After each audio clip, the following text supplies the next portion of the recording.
You're listening to The Talent Sync, a collaborative podcast production from JobSync and the Surveil Candy Benchmark Research Program.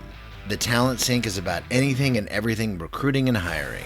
Literally the kitchen sink and how all things in talent acquisition work together, should work together, and how sometimes they don't. Now it's time to sync up with your hosts, Leah Daniels and Kevin Grossman. Today's episode is about the real costs of AI today. Enjoy the podcast. Leah, I am really stuffy right now. I am battling allergies. It's good to see you, by the way, but I Well, am totally battling allergies right now, big time. we won't judge, I promise. Oh no, I'm I mean I in a appreciate that. judge-free zone today. Now But you don't that's get allergies, is that right?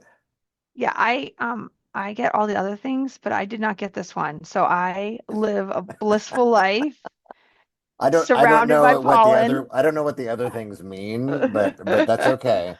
That maybe that's another time to talk about what the other things are, but I'm glad you don't, because I grew up when I was a child, and this is before breathing treatment. So I had not only severe allergies but severe asthma as a child. And when I was really little, my mom had to take me to the doctor, and this is what she told me. I don't remember this at all, but I had adrenaline shots because it was only one of the ways then to open up my Yeah, always. airways, yeah, Yeah. lungs. But then eventually there was, inhalers and different kinds of treatments. But and then as a teen, I grew out of them to a certain degree. I still had seasonal hay fever and allergies. But then as an adult, for the past 20 years, when we moved into our house, I don't know if it's something here, but every year now I get hit pretty hard, and sometimes it activates my asthma, and it's for a few days it's just miserable. But so I don't mean to whine and complain about it, but it's beautiful outside here right now, and everything's blooming and lovely, and it's killing me. Well, we are enjoying spring here finally. Good. It's funny, I was talking to one of my colleagues, who is in Colorado that just got 8 inches of snow. And I was like, but it's May, but it's I know. May. And they're like, we finally got snow. But yeah, no, spring is here. Spring is sprung. The birds are out. Everything's happy. I have a mama robin that is about to have some baby robins on my front porch. So that's now off limits for everybody. And it feels like a new day. It does. It feels like spring is here and everything is new. And I'm sorry you're suffering. But I do like spring. Well, I appreciate that. I have the medicines. I have different things that I can take, but it's definitely worth. Um, I mean, unlike where you're at, we can go hiking year round outside. I mean, you could where you're at if you want to be in the No, snow. no, you don't. No, you You don't. don't want to, not when there's a nor'easter barreling down on you, right? No, you don't want to do that. So, jumping into we're going to kind of bounce around a little bit, but where I wanted to start in this episode is the fact that our oldest daughter is going to work again this summer as a day camp counselor. She's done it for the past 3 years. She loves the work. She works with older elementary school kids. She wants to be a teacher someday. Great groundwork for her. Our youngest she just turned 16, and at the end of the, and won't have, well, she'll turn 16 at the end of the summer and won't be able to get a job because of her age. But she is volunteering at a local marine science center, and that's something that they definitely both that want to do. And the reason why I bring that up is because as a career, our youngest wants that's what they want to do some days, marine science, and then our oldest wants to be a teacher. They both hate AI. Hate AI, I mean, vehemently. This isn't like teasing us about using technology. I mean, they're like on us big time. When we're maybe we're sitting around the dinner table, and it's the end of dinner because we have a no phones policy at dinner, by the way. Which is a Um, good it policy. is no, it is a good policy, but we were done and we were starting to clean up, and somebody said, "Look something up," and I did, and they're yelling, "Don't use the AI search results." I'm like, "Well, that's all there is now." So, I mean, but I I gotta tell you, I Google Chrome and I are having a whole battle where it automatically goes to the AI mode. Yeah, And I'm like, where is this default setting? I have turned it off now 3 times. It updates regularly to go back to that, which is a real nice feature. because they want Um, you. They want you to. I, They I want you to I get back to understand what it wants, but I feel like as the user, I should get an opinion on this. that. Right. Like, I totally agree. And our kids feel the same way. But anyway, long story short, so not only, I mean, they're like adamant against us using it. Tell them I use it for work. I mean, there's tools that I use for work yeah, that have made my job much more efficient and on certain levels. Anyway, we talk about that all the time, but and then they talk about the damage to the environment, the data centers, the energy usage, yeah. the prices going up. I mean, all of these things that they want to complain about, and it's pretty true because there's some Pew Internet research and other data points I found. Gen Z's opinion of AI is rock bottom or lower than it's ever been. And a lot of it I know is driven by the AI fear of the impact on their livelihood. Um, New graduates are still really uncertain, obviously. I think it's going to be another But tough. yet using AI more than anyone else Yes, to and get a that's job, I agree. to get I a job. totally agree with you on that. I just had a What? conversation with that the other day. But according to a lot of different indicators and things that you and I both read and research and see regularly, it's just not AI though impacting it. Well, I mean, so it's it's interesting. happening. Did you see? So the jobs report came out Yeah, today, as you know, and yesterday also the productivity report came out. So yeah, the BLS has a productivity report, and looking at year over year, they are arguing that we are seeing in non-farm payroll about a 2.9% increase in worker productivity. Now that's measured as hours and then output and all the things, but sure. is that AI? Is that automation? Is that pressure? Because we're in the great stay. Is that the current one that we have? I don't No, know. job What are the job kids calling hugging. it? Job Job hugging? job What? hugging is the new word. I love it. It's kind of like every year we get a new name for when it's freezing outside. Polar vortex. Like what is a polar vortex and why am Well, I in it? by the But way, here we are. Super El Nino. That's the light. That's Oh, I just read about this that we have all the makings of a super El Nino. So because a, whatever. a regular El Nino is not No, enough. we gotta go. Nope, We nope, gotta none of go that. super. It's super This is size. like, When I mean, I used to back in the day when I would eat the yummy crap from McDonald's and others. No offense, McDonald's, sorry, but supersize it. There you go.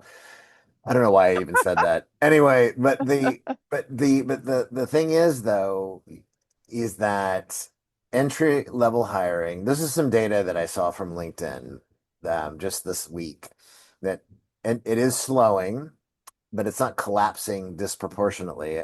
Um, Across the US, UK, France, Germany, India, entry level hiring in the last 3 months has fallen broadly in line with overall hiring, more likely to do with economic uncertainty. yep, Right. Than anything. We've already seen right sizing and downsizing of organizations based on the influx of hiring that was done after the pandemic. That continues to happen. And again, the same thing with tech. And I had pointed out that data point to you that even though we've seen tech hiring has been flat, even though it grew from 2020 to 2023, it's not apocalyptic though. So I mean, but again, going back to the premise of what is AI doing to jobs? Is it doing? We keep we hear all these things all the time. Our kids, I mean, they don't even watch the news or read the news like I do, and my wife does, but they're concerned yep. about I mean, AI and the impact on their jobs, whether it be teaching and marine science. And, I try to tell them that like every technological disruption before, you will be using these tools in your jobs. at some point. I mean, that's just what's coming, but it's Yep. not necessarily going to wipe your jobs out. And then that term that I heard is that we're kind of we've been living in AI washing, right? Using AI as kind of a cover to do right sizing, downsizing, other Right. adjustments, right? Right. But when you do that, and we've seen this, if you are a publicly traded company, you are rewarded for it. Right, because So you that's downsized and you did it under the guise of better efficiency because you've got this AI magic. So therefore, you are rewarded. And so we know companies know that, right? They yeah, do know that. And then they rehire and slowly hire back up. And you're right, AI is now a catch-all for automation, for better process, anything that's technology, agents. I heard the other day, you know what? If it says, I heard a company say this, if it's an AI agent, then we have a more efficient buying process than if you have traditional technology. And I kind of sat there for a second and went, feels to me like you should do it the other way around. Like it's a little unnerving that you have decided to fast track a relatively unknown option where the tried and trues are going to go through the painful path. But um, wrapped up as an agent, everything is AI now. And you're like, well, that actually isn't an agent. That's just good old fashioned automation. But we are in a world right now where the AI hype and the pressure coming down from the top of figure it out, use it, adopt it, put it in the process, be more efficient. So there's a mandate that's coming. I think that it's almost not relevant if it's true or not. The mandate is there, and therefore the companies are reacting and adopting whatever they can to help push it through. And so to your point about students, what did you do? Because you can't learn it because whatever you learn is going to be irrelevant. So you have to learn foundationals. That's the best you can do. yes. And Well, and it's learn how almost how to. I mean, this whole thing about coding, vibe coding, super El Niños. I don't know. I mean, I understand. Like I have um one of my board trustees that I work with on our school board. He is a super technologist.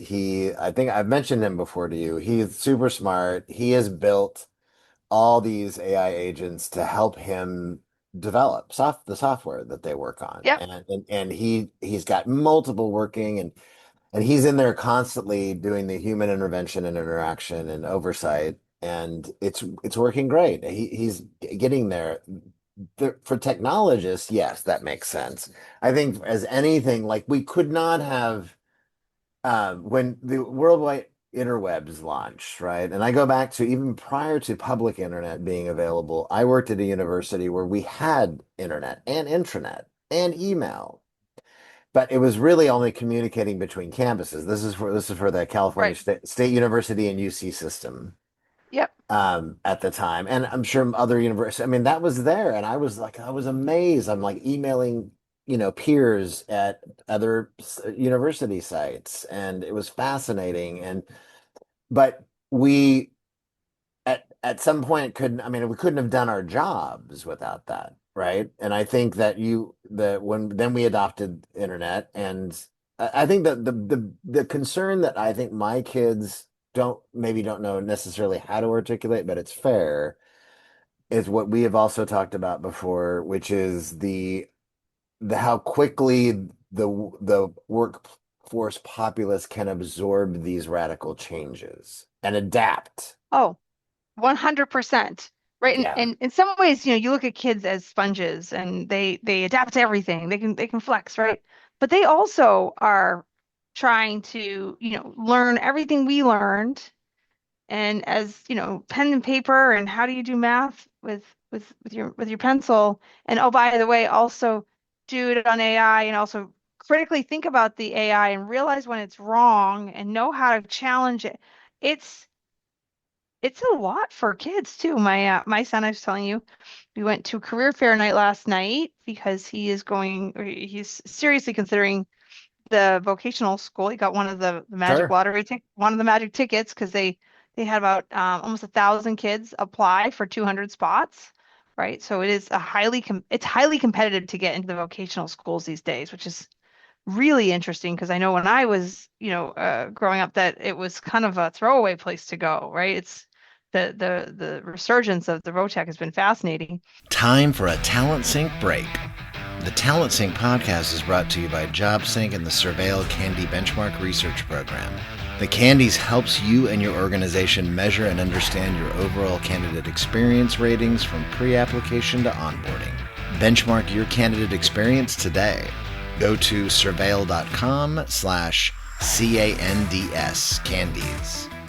And they have so many professions that they're starting to get kids exploring and understanding that AI might have a tangential impact. They really don't have a direct impact. Metalworking, carpentry, Correct.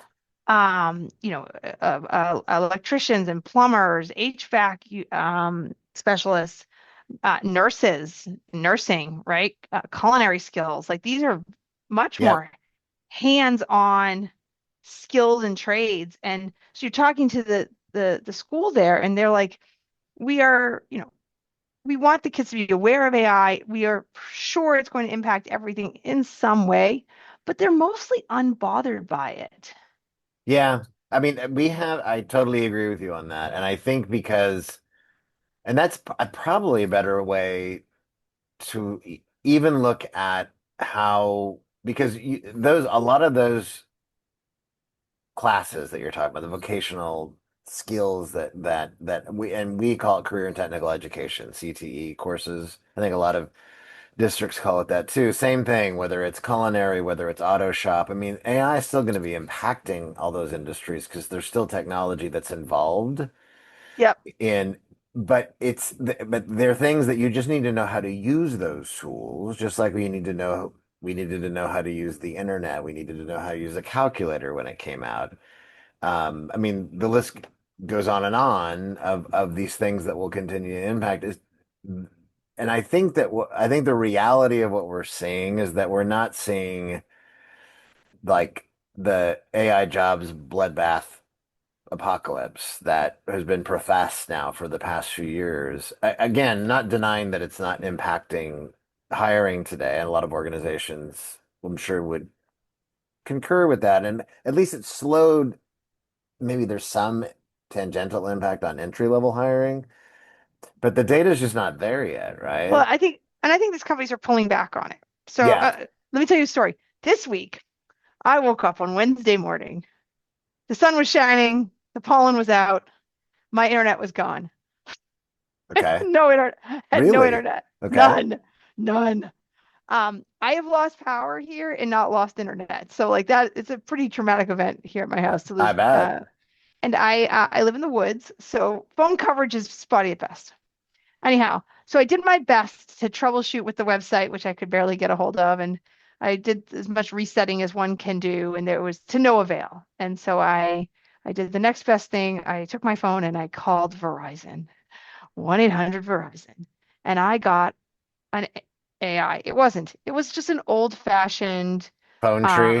phone tree, and it couldn't understand what I was saying when I read the phone number out loud. It couldn't understand when I typed my phone number into the keypad.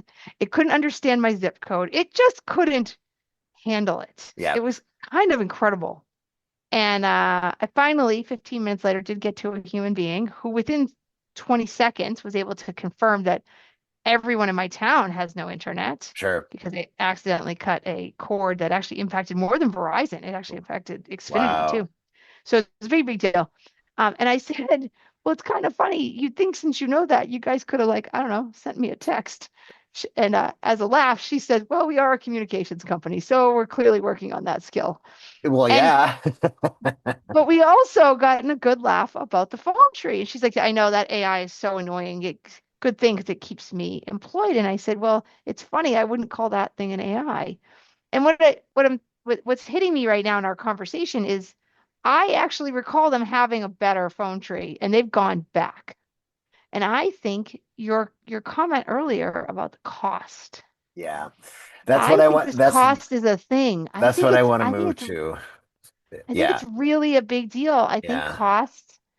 we have been living in the it's okay to lose money as an AI company to get users, right? So we're gonna operate at a loss. And I think you were pointing out to me earlier that time is just about over, and here comes real pricing. Yeah, and which and right, because I mean, some communities, and I would argue actually most of us, and again, I'm speculating right now that we've already been picking up the energy costs, the residual energy costs of a lot of these changes that are out there impacting.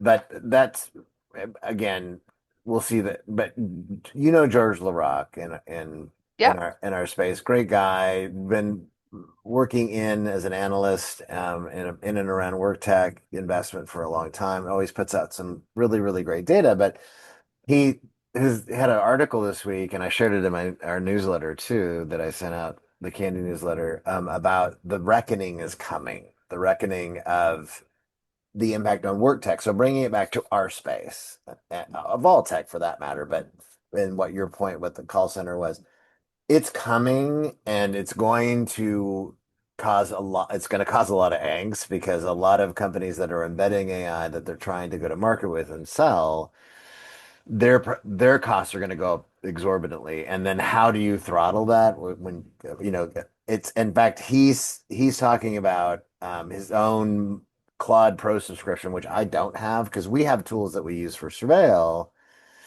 but there is, you go from monthly spending to for token consumption, which is something that I'm Yes. still learning a lot more about. But I mean, it is going to, and you were telling me something before we started, right? And say that again about how it's the exponential cost. You're Oh, not so right? so two elements on that. So first, in AI usage, especially when you're having an ongoing conversation of sorts with either via type or via voice, doesn't matter.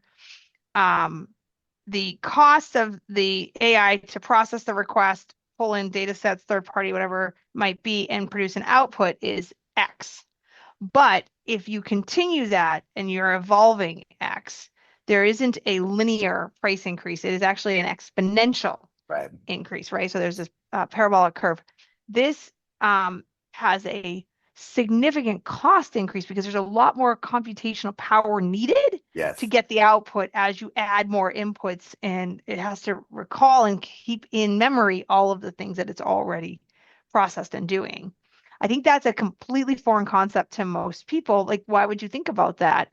um, because you just wouldn't need to. And now, when you are, I think we're going to start seeing, especially in these, in hiring, bring it back to our world, in hiring, where companies want to use AI to do interviews and to do screening. The cost of a 2-minute interview or screen and a 4-minute interview or screen is not the same. It's not even 4 minutes is twice as much as 2 minutes. 4 minutes is 8 times the price of 2 minutes. And that, I think, is something companies are not prepared for. I don't think they're thinking about AI as a cost. I think they think of AI as a cost savings. And that is a little bit, I think, due to the fact that ChatGPT is free and Gemini Well, is free, right? it At least it was, right? And so, but we've set that expectation. we have set that expectation, and I think a lot of B2B companies, like again, solution providers in our space, including the ones we work for too, have to better manage that expectation of if we are going to have AI functionality and features embedded in our platforms, that we have to understand that this is why, and George makes this argument why some companies like SAP and others have already moved to a consumption model away from price per user. Well, and here's the thing about consumption. So Amazon rolled out, what's it called? Nova, I think was one of their versions. Is it Nova? Is that Can't their remember. latest thing that they released? I think it's No. called Nova. I can't keep track of all of their Yeah, names, so no. apologies if I got it wrong. Anyway, so it's a consumption token model. But here's my favorite part about it. Um, you'll ask it to do something, it won't do it. It'll ignore you, or it will do the wrong thing, and you'll say that was the wrong thing, and it goes, oh, sorry, and then it will do the right thing, but it will consume the tokens of the failed one just as much as it's happy to Right. consume the And you're tokens still of the paying, and you're success. still paying. And this is, Yeah. and you've heard me say this, right? I hate it when companies profit on failure. And in this, because the problem with that is there's a certain element where the AI model is incented to fail Correct. to get you to go through the tokens faster, right? I drives me crazy. And they'll all say, no, no, no, we don't do that. That's not on purpose, whatever. But then why are failures still considered tokens? Well, it's because there's still consumption, there's still processing time, there's still energy consumed, but it doesn't actually encourage the organization to make a better widget, right? Right. It actually doesn't encourage it to fail less. In fact, it even could be argued it encourages it to fail more. Right. Which again, so whether it's failing more or whatever the case is, these costs are going to start being passed on to the individual users of these platforms, because now if you want more of the things like people who are, and I've been actually looking at different services, or if I want to create my own assistants, for example, right? Just personal assistants and scheduling and calendaring and responding and of those costs are going to start going up from the individual user all the way up to what's embedded in systems today and what B2B companies are selling to one another. And that is going to be, I think that's going to take a lot of education to get of how we've sold software to date. I mean, Yeah. right? I mean, compared to how we're going to have to start selling it if we have, and most vendors claim to have some AI features and functionality in their platforms today. I feel like we have to start just accept this at this point, right? Yes, your product is mobile. I got it. Yes, your product has AI in it. I got it. Like, I stop. We don't need to still talk about it. Like, can we move on? Thank you. Thank you for making your product mobile friendly. I appreciate that you're mobile first, but like we all got over that 10 years ago. Oh my Now let's get God. over this. That's funny. But I don't know. I again I think we opened up a lot of can of worms in this conversation. Mhm. But it's important though, right? Because I mean our kids are worried about their future, not just because of AI, because of everything else that's burning in the world right now.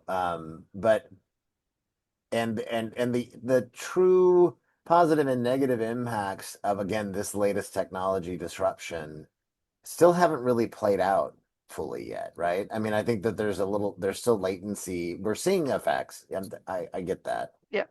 but I think that there's still a latency involved in what Well, that is longer term or near term for that matter. I mean, if you think about, right, the hype cycle, which we're in it. We're in Yeah, it. very much. Oh yeah.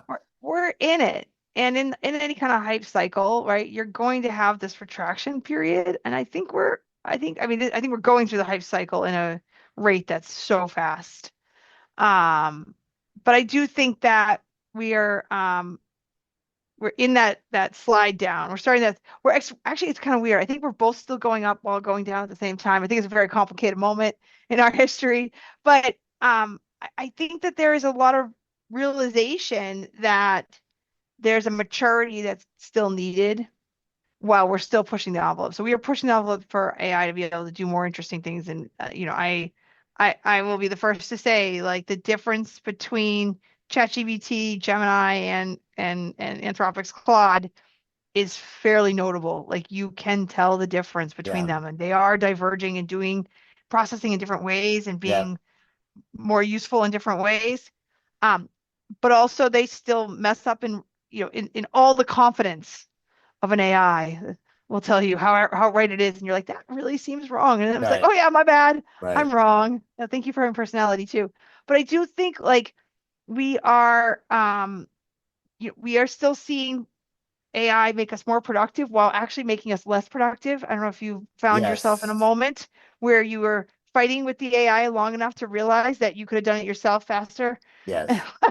I think Like, that's another thing that I've been seeing, hearing anecdotally out there too, with professionals sharing those frustrations and even organizations that are like hiring people back because Yes. the promise of what, well, at least the current promise of AI agents fulfilling re administrative tasks, et cetera, is just not quite there. But I mean, and I think, that's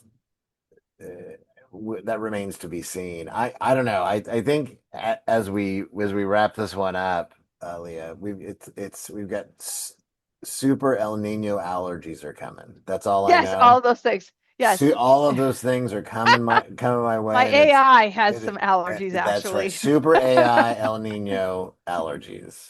That is I what's coming, and it's just going to make me miserable. I Good God. I I do think, AI is here to stay. Like Yeah, yeah, mobile sure. first, AI is here. We Yeah, can all get over it. How and where it goes and how we use it will still be determined. I think the reality for a lot of companies is AIs are not good problem solvers. I think we correct. figured that out. Um, I think we figured out that they are pretty good at data ingesting Yeah, and summarizing, yeah, comparisons, doing yep, different, uh, producing a nice differences table, really good at that.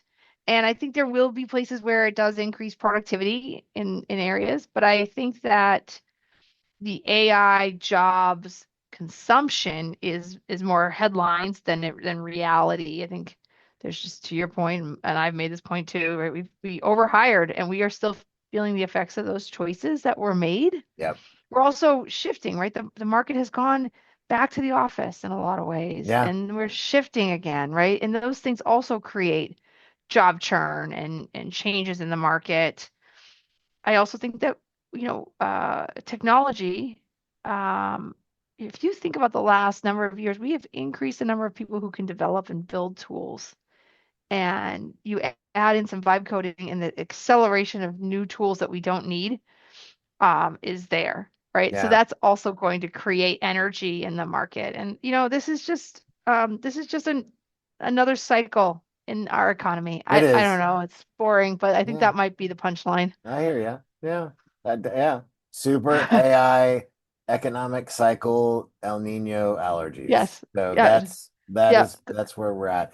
Good Listen, luck, everybody. yeah, good luck, everybody.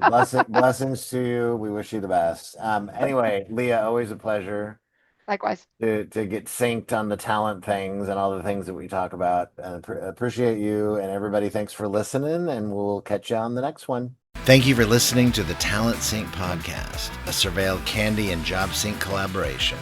More episodes soon.